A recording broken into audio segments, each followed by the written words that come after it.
এই যে তোমাদের মতো মানুষগুলোকেই মনে হয় পরিবার বলে, তাই না? যখনই আমি ভেঙে পড়েছি, আমি অসহায় বোধ করেছি, তখনই আমি তোমাদেরকে কিন্তু পাশে পেয়েছি, আমার সাথে পেয়েছি।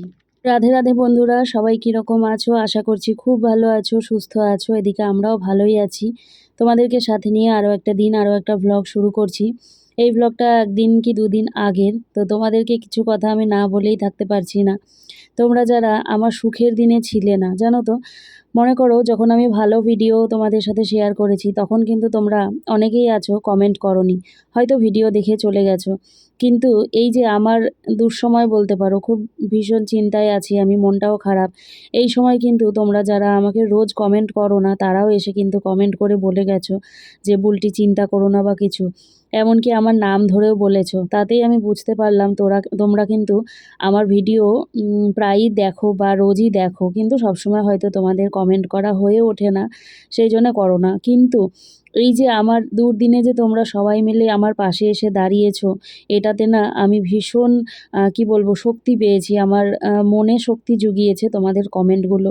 হ্যাঁ, হয়তো আমার মেয়ে খুব তাড়াতাড়ি সুস্থ হয়ে উঠবে, কিন্তু এই যে তোমাদের করা কমেন্টগুলো, এগুলো তো মন থেকেই আসে, তাই না? তোমরা যেটা ফিল করেছো সেটাই কমেন্টের মাধ্যমে লিখে আমাকে পাঠিয়েছো। পাশে থাকলে হয়তো মুখেই বলতে, তাই না? তো যাই হোক, আমি মানে ভীষণ আপ্লুত আর কি তোমাদের এইভাবে আমার পাশে থাকা। এই দেখো, গুড়ের জল দিয়েছি, তো সেটা আবার একটুখানি আমাকে দিল যে মা তুমি খাও বলে। যাই হোক, আজকে রান্নাবান্নাগুলো দেখো, বাটা মাছের ঝোল হয়েছে, মেয়ে বাটা মাছ খেতে ভালোই বাসে।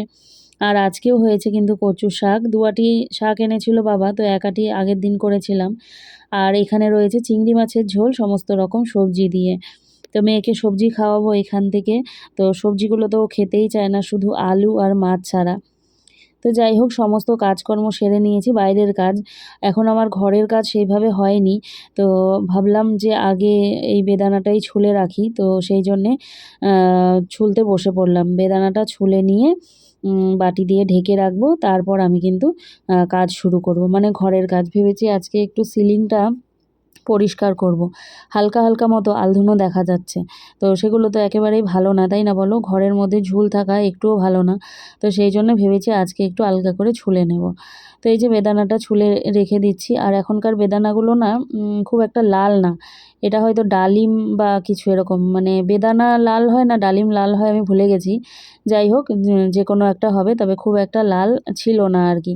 তো এই যে একটা একটা করে বেছে রাখছি। আর এইদিকে কিছু হয়তো মোবাইলে এসেছিলো, তো সেটা আবার একটুখানি চেক করে নিচ্ছি। স্কুল থেকে তো একের পর এক মেসেজ ঢুকতেই থাকে, কখনো আই কার্ড বা কখনো বাসের কার্ড এই সমস্ত নিয়ে যেতে বলে, বা কোন বাসে ওদেরকে পাঠাবে। এখন মানে যখন থেকে আমাদের প্রধানমন্ত্রী মোদিজি ওই তেল বাঁচানোর কথা বলেছে, মানে পেট্রোল ডিজেল বাঁচানোর কথা বলেছে, তখন থেকে কিন্তু আমাদের বাসগুলো ঠিকঠাকভাবে আসছে না। যদি স্টুডেন্ট কম থাকে তাহলে ওই পুল কারগুলোতে পাঠিয়ে দেয়, বা যে বাসে আসার কথা সেই বাসে দেয় না, এক বাস ভর্তি করে পাঠিয়ে দেয়, যাতে সবগুলো বাস না ছাড়তে হয় আর তেলটাও বাঁচে। যাই হোক, এদিকে দেখো বেদানাটা ছুলে আমি ঢেকে রেখে দিলাম, আর এদিকে চলে এসেছি ঘরের কিছু কাজকর্ম করতে। আর আজকে কী বার ছিল? মনে হয় বুধবার ছিল। এটা তোমরা হয়তো বুধবারের ভ্লগ দেখছো, কারণ মেয়ে আমাকে ভিডিওটা করে দিচ্ছে, তো মেয়ে বাড়িতেই ছিল। আর মেয়ের পরীক্ষা তো বৃহস্পতিবার থেকে শুরু হয়ে গেছে। আজকে যখন এই ভিডিওটা দেখবে তোমরা, তখন হয়তো শুক্রবার হয়ে যাবে। তো কি বলবো, সময় মতো তো কিছুই করে উঠতে পারছি না। আর মেয়েকে সময় করে এটা সেটা একটু পরপর খাবারগুলো দিতে হচ্ছে, তো সেই জন্যে আর কি মানে সময় করে উঠতে পারছি না। আমি ভাবছি যে ঘরের খাবারগুলো খেতে থাকুক টুকটুক করে, ওর যেন বাইরের খাবারের যে ক্রেভিংটা, সেই ক্রেভিংটা যেন ওর না হয়। আমাদের খাবার ইচ্ছে হয় তখনই তো আমরা খাই, তাই না? যদি আমাদের পেটটা ভালো মতো করে ভরা থাকে, তাহলে দেখবে খুব একটা খাবারের ক্রেভিং কিন্তু আমাদের হয় না। তো আমি সেটাই চাইছিলাম আর কি। তো যাই হোক, কোনাকামচিগুলো একটুখানি পরিষ্কার করে নিচ্ছি। আর এই ভিডিওটা যদি মেয়ের বাবা দেখে, তাহলে কিন্তু আমাকে বকবে যে তুমি এসি চালিয়ে তারপর কেন ধুলো ঝাড়ছো, কারণ এসি প্রচণ্ড ধুলো টেনে নেয়, সেই জন্যে। আসলে আমার মাথাই ছিল না, মানে মাথা কাজ করছে না, তো কি করব। সারাক্ষণ খালি একই চিন্তা যে মানে মেয়েটাকে ঠিকঠাক করে সুস্থ করে তুলতে হবে। আবার কিছুদিন পরে, ওই মাসখানেক পরে আবারও টেস্ট করতে হবে, দেখতে হবে সমস্তটা। যাই হোক ঝাড়াঝুড়ি করে নিয়েছি, তো বিছানাটা এবারে আমি ঝেড়ে নেব। চাদরটা আমি একবার ঝেড়েছিলাম জানো, যেহেতু ওপরটা ঝাড়লাম তো সেহেতু আবারও ঝাড়তে হবে। আর এই দেখো ওকে মানে আমার ঘর থেকেও কোনো মতেই যাবে না, ওই ঘরেই আমার ঘরেই পড়তে বসেছিল আর কি। তো যাই হোক অনেকক্ষণ পরে এবারে স্নান করে আমি চলে আসলাম, আর মেয়ে বসেছিল পড়তে আমার ঘরেই, যেহেতু আমার ঘরটা একটু ঠান্ডা থাকে সেই জন্যে এসি চলতে থাকে। আর খুব গরম পড়েছে কিন্তু এই লাস্ট দুদিন, তবে বৃষ্টি বৃষ্টিও হচ্ছে সন্ধ্যার পর থেকে। আবার মানে কি বলবো, আর গুমোট একটা যে গরম, সেই গরমটাও কিন্তু রয়েছে। মানে ফ্যান এসি ছাড়া থাকাও যাচ্ছে না, আবার বাইরে কিন্তু সেরকম তীব্র যে রোদ, সেই রোদটাও নেই। যাই হোক এদিকে ক্রিম ট্রিম মেখে নিয়ে দুজনে মিলে খাওয়া দাওয়া করব। তো আজকে আবার মনে হয় টিউশন নেই। হ্যাঁ আজকে টিউশন নেই, তো আমাকে সন্ধ্যার সময় আর বেরোতে হবে না, মেয়েকে ঘরেই পড়তে বসাতে পারবো। যদিও আমার কাছে এখনও বসতে চায় না, তারপরে আবার ইংলিশ বলে কথা, প্রথম পরীক্ষায় ওর ইংলিশ, তো ইংলিশটা নিজে থেকেই করে নেবে আর কি। একটা কাজ আমাকে করতে হবে যেটা করেই মানে ওঠা হচ্ছে না, যেটা হচ্ছে কি এই সিঁদুর কৌটোতে আমার সিঁদুর ঢালতে হবে জানো তো। যখন এই যে সিঁদুরটা পরি তখন মনে পড়ে, আর হয়ে যায় আর পরে ভুলে যাই, তাহলে বন্ধ হয়ে যাবে আবার। হ্যালো এভরিওয়ান, সবাই কীরকম আছো? আশা করছি খুব ভালো আছো, সুস্থ আছো। আর এদিকে আমরাও ভালোই আছি।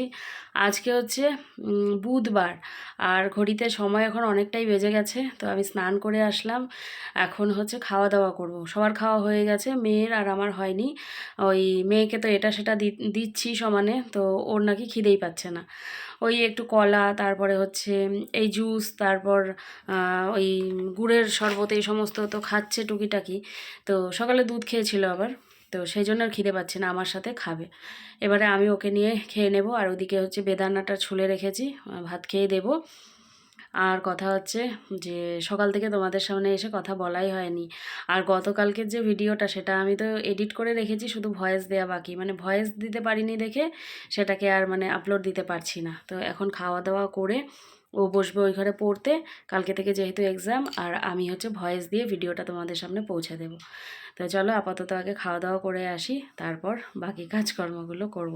আজকে কিছু ধোয়া কাচাও করিনি, তাই ছাদেও যাইনি জানো, এইরকম। তো চলো পরে আবার আসছি। এই যে দেখো ভাত নিয়ে চলে এসেছি, এটা মেয়ের ভাতের থালা, দুটো মাছ নিয়েছি ওর জন্যে। আর এখানে যে সবজি আর চিংড়ি রয়েছে, তো চিংড়ি তো মেয়ে খায় না, তো ওকেই মানে সবজিগুলো খাইয়ে মাছটা আমি খাবো, চিংড়িটা আমি খাবো, আর ওকে এই যে এই বাটা মাছ দিয়েই খাইয়ে দেবো। যাই হোক খাওয়া দাওয়ার অনেকক্ষণ পর আবারও চলে আসলাম তোমাদের সামনে, বাসন ধোয়া, ওর হচ্ছে বেদানা খাওয়া, সমস্ত কিছু কমপ্লিট। তো আবারও ওকে একটা ডিম সেদ্ধ করে দিলাম, সকালে একটা দিয়েছিলাম। স্কুলে গেলে তো আর হবে না, সকাল সকাল ডিম সেদ্ধ খাবে না, অন্য কিছু খেয়েই যাবে। আর দেখো না মুখটা কি হাসি। এই মানে সমস্ত কিছু খাবারের মধ্যে ওর এই ডিম সেদ্ধটাই মনে করো প্রিয় একটা খাবার। তবে ডিম সেদ্ধটা আমি ওকে মাঝে মাঝে দিতাম আগেও, এই মানে এটা হওয়ার আগেও আর কি। Thank you. আমার মুখে আবার একটুখানি ডিম দিল। ফাইনালি ঘড়িতে বাচ্চা হচ্ছে 5টা। এইবারে একটুখানি বসতে পারবো। গাছে জল দিলাম, তোমাদের আর দেখানো হয়নি, গাছে জল দিলাম, 1 বোতল জল আবার এনে রাখলাম। তো বাইরে না মেঘ আছে বুঝলে, মেঘ আছে বাইরে। তো বারান্দাটা আমার জঙ্গল হয়ে আছে, বারান্দাটা একটু পরিষ্কার করতে পারলে তাহলে একটু বারান্দায় আমি দাঁড়াতে টাড়াতে পারবো। বসা তো যায় না, বসার জায়গা নেই, দাঁড়াতে পারবো। খুচখাচ কত রকমের ঘরের মধ্যে কাজ, মানে কি বলবো। তো এখন এই যে করব, একটুখানি শুভ। আর কথা হচ্ছে বিকালে পড়া ছিল, কিন্তু ম্যাম পড়াবে না কালকে, যেহেতু ইংলিশের এক্সাম, তো বলেছে যে ঘরে পড়ে নাও। তো ওই জন্য ঘরেই পড়ছে, আর পড়তে যেতে হবে না, আমাকে নিয়ে যেতে হবে না আর কি। মেঘ করেছে, আসবে বৃষ্টি, তো এটাই একটা শান্তি বুঝলে। তো মাঝে আরেকটা ঘটনা ঘটেছিল, তারাও তোমাদের বসি তারপর বলছি। বসে নিলাম, এবারে বলছি তোমাদের। যেই ঘটনা কোনো দিন আমাদের সাথে হয়নি, সেই ঘটনাই আজকে হয়েছে। ঘটনাটা হচ্ছে কি বলো তো, যে যেদিন আমি আর ওর বাবা হচ্ছে বই আনতে যাই মেয়ের স্কুলে, তো সেদিন হচ্ছে আমাদের যে ফিস বুকটা, সেই বুকটা দেয়নি। ফিস বুক আর ডায়েরিটা পরে দেবে বলেছিল, ঠিক আছে। প্রত্যেক বছর প্রত্যেকবার কিন্তু বুকের সাথেই ফিস বুকটা দিয়ে দেয়। তো আমরা আমাদের সুবিধা মতো ফিসটা দিয়ে দিই। তো এইবারে আর ফিস বুকটা দেয়নি, জিজ্ঞাসা করলাম তো বলছে যে পরে পরে দেয়া হবে। তো যাই হোক, মাঝে একদিন মেয়ে আর মেয়ের বাবা গেছিলো, গিয়ে নিয়ে ওই বাসের যে ফিস হয় সেই ফিসটা দিয়ে এসেছে। এবারে আমার না কিছুতেই মনে পড়ছে না যে স্কুলের ফিস দেওয়া হয়েছে কি না। কালকে মেয়ে হঠাৎ করে বলছে কি যে মা পরীক্ষার জন্যে অ্যাডমিট কার্ড দেবে, তো অ্যাডমিট কার্ডের জন্য ফিজ হচ্ছে ক্লিয়ার করতে হবে। তো আমি না তখন আমার মনে পড়লো মানে দেয়া হলো কি না। তো ওর বাবাকে বললাম, বলার পরে বলছে যে না না ফিজ দেওয়া হয়ে গেছে, ফিজ দিয়েছি আমি। তাই বলছি না গো, এবার তো ফিস বুকটাই দিল না, তাহলে তুমি ফিস কী করে দিলা? তখন ও একটুখানি চিন্তায় পড়লো। তারপর বলছে না না দেয়া সবসময় তো আসলে দেয়া থাকে, আমাদের ফিস সবসময় অগ্রিম দেয়া থাকে, 3 মাসের যদি দেওয়ার কথা থাকে তো 6 মাসের দেয়া থাকে এরকম। তো সেই জন্যে আর ফিসের ব্যাপারটা ওর বাবাই দেখে, ওই জন্য আমার মাথায় অত থাকে না। তো যাই হোক, তো ওর বাবাকে কালকে রাত্রে বলবো করে আমার আর মনে নেই। এইবারে হয়েছে কি আগামীকাল যেহেতু পরীক্ষা, তো আজকে ওর বাবাকে সকালে বলবো সেটাও মনে নেই, ওর বাবা দোকানের জন্য বেরিয়ে গেছে। তখন আমার ফট করে মনে পড়লো যে ওর বাবাকে তো বলিনি। তো ফোন করলাম, আধা রাস্তা দোকানে চলে গেছে। তো সেইখান থেকে স্কুলে গিয়ে 3 মাসের ফিস দিয়ে ফিস বুক তার সাথে অ্যাডমিট কার্ড নিয়ে এসে বাড়িতে দিয়ে তারপরে দোকানে গেল। এই হচ্ছে ঝামেলা হয়ে গেছিলো সকাল সকাল।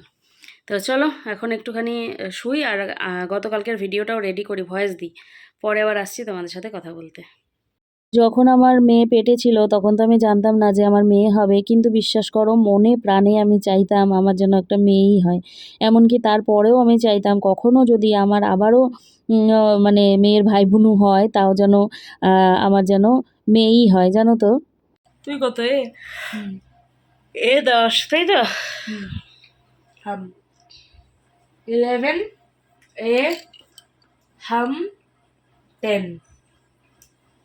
এতদিনে মেয়ের সেকশন আর রোল নাম্বার দিয়েছে, সেটাই বলছিল যে এ সেকশন আর হচ্ছে রোল নাম্বার 10, এগুলোই আমাকে বলছিল আর কি। তোমরা হয়তো বুঝতে পারবে না শুনে হঠাৎ করে, তো সেই জন্যে তোমাদের বলে দিলাম। আর মুগ্ধবাবু নতুন একটা জিনিস শিখেছে, ওকে শিখিয়েছি, যেটা হচ্ছে গিয়ে জয় শ্রীরাম বললে ও কিন্তু হাতটা উঁচু করে জয় শ্রীরাম বলে দেয়, জানো। তো সেটাই তোমাদের দেখানোর চেষ্টা করছিলাম।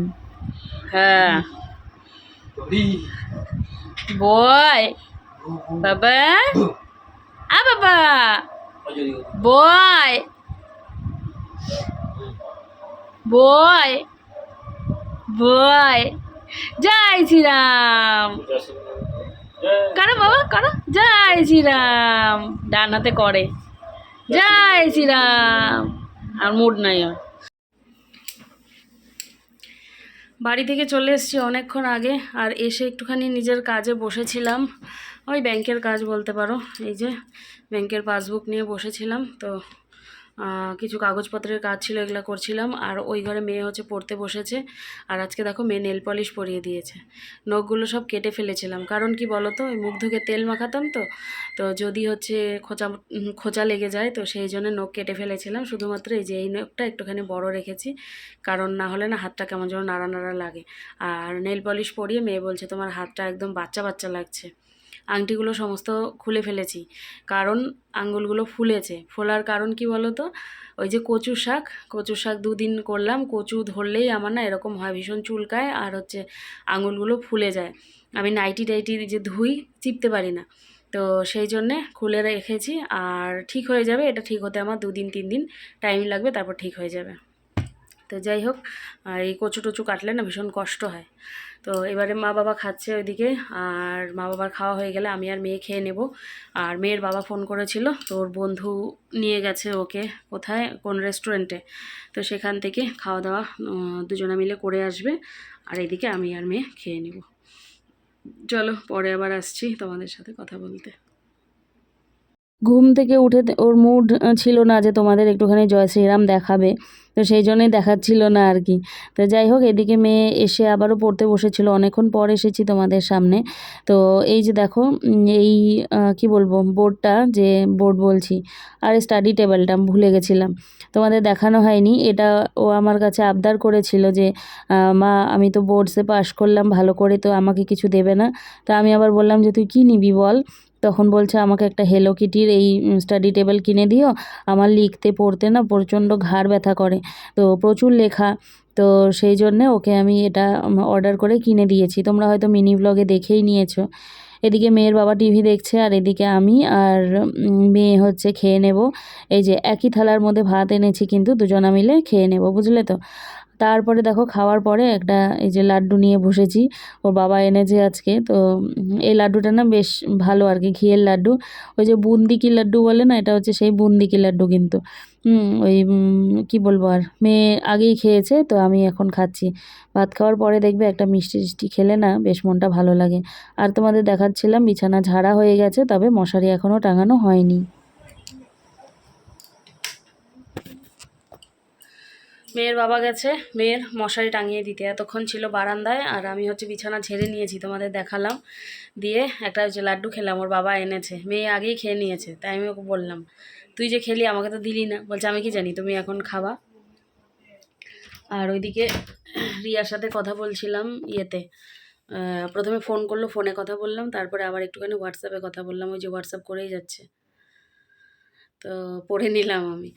তো যাই হোক, ঘুমাবো এখন, রাত অনেকটাই হয়ে গেছে, মেয়ে পড়ছে দেখে বসে রয়েছি। তো এডিটটা এখন করবো কি না জানি না, আমার কাছে একটা ভ্লগ অলরেডি জড়ো হয়ে রয়েছে, যেটা আমি আজকে পাবলিক করতে পারিনি। সব রেডি ছিল জানো, মানে আপলোডও দেওয়া হয়ে গেছে, থাম্বনেল বানানো হয়ে গেছে, শুধু টাইটেল আর হচ্ছে ওই ট্যাগ এই সমস্ত দেওয়ার জন্য আমি আর করতে পারলাম না, ঘুমিয়ে পড়েছি, এত টায়ার্ড লাগছিল। আর ওষুধগুলো খাচ্ছি তো মানে চোখে ঘুম ঘুম এরকম। তো 7:30 সন্ধ্যা 7:30 8টার দিকে মেয়েকে বললাম যে এখন কি তাহলে ভ্লগটা পাবলিক করব। তো মেয়ে বলছে যে এখন করলে পারে মা ভিউজ হবে না, তুমি একটা কাজ করো, তো আজকে আর দেওয়ার দরকার নেই, কালকে তুমি যে টাইমে ভ্লগ দাও সেই টাইমেই দিও। তো বললাম ঠিক আছে আর কি, বাদ যখন গেলই তো গেল আর কি। তো এই ভ্লগটা জমে রইল, দুদিনের ভ্লগ হয়ে গেল আর কি। তো চলো ব্লগ শেষ করার টাইম হয়ে গেল। আর এখন তো মানে কি বলবো, একটু বিজি স্কেডিউল চলছে, মেয়ের পিছনে দৌড়াদৌড়ি একেবারে, মানে কি বলবো, একটার পর একটা চলছে, দৌড়াতে দৌড়াতে আমার অবস্থা খারাপ। তো যাই হোক, করতেই হবে, কিছু করার নেই, যেভাবে গা ঢিলা দিয়েছিলাম তো সেভাবে এখন আবার লেগে পড়েছি ওর পেছনে, না করলে হবে না। সত্যি আমি একেবারেই মেয়েটার যত্ন নিতাম না বললেই চলে, ওই যেইটুকু সাময়িক সেইটুকু, ছোটোবেলায় যেমন করে করতাম। আর ছোটোবেলায় যে অ্যাটেনশনটা বাচ্চাদের চাই সেটা তো আর এই বড়োবেলায় এসে চাই না, আর ওরাও একটুখানি প্রাইভেসি চায় এখন এই বয়সে এসে।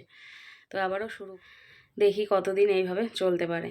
তো চলো দেখা হচ্ছে পরের ভ্লগে, আজকের এই ভ্লগটাকে এখানেই শেষ করে দিচ্ছি। দেখা হচ্ছে পরের ভ্লগে, কালকে থেকে মেয়ের পরীক্ষা শুরু। তো কালকে বৃহস্পতি শুক্র শনি 3 দিন পর পর পরীক্ষা আছে। তো চলো দেখা হচ্ছে পরের ভ্লগে, সবাই খুব ভালো থেকো, সুস্থ থেকো। আর যারা নতুন বন্ধু আছো চ্যানেলটিকে সাবস্ক্রাইব করে নিও। এখানেই টাটা করছি, সবাই ভালো থেকো, চলো টাটা।